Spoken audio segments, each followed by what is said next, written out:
This topic really goes to the heart of our democracy. If we can no longer trust the information that we receive online, then one of the main pillars of journalism and our democratic society would have suffered a mortal blow.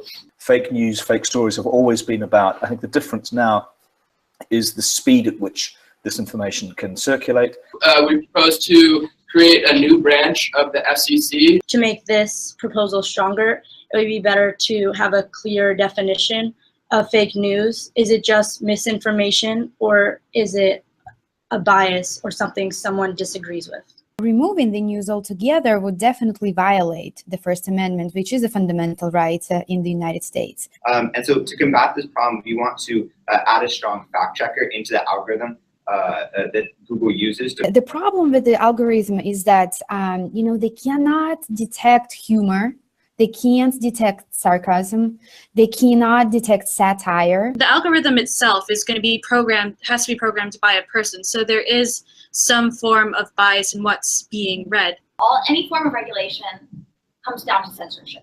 You cannot just airdrop copies of the New York Times to people in Ohio and think it's going to change their minds. You can't just outsource this to platforms like Google or Facebook or the New York Times or anyone else. The idea of misinformation and what we are calling now fake news is something that's been around for as long as people could speak to each other. What can countries with a free press learn about the rise of fake news from studying the way the press works in countries with a suppressed press? Journalists are not trying to tell the truth, they're trying to find it. A couple of good examples in history of fake news. One of them is a long way back, the Reichstag fire, which was instrumental in Hitler coming to power in Germany. What are the possible goals and common topics of fake news stories? Does fake news change people's minds, or does it just act as a confirmation of what one already believes? What are the possible impacts on society of individuals believing incorrect or fake news?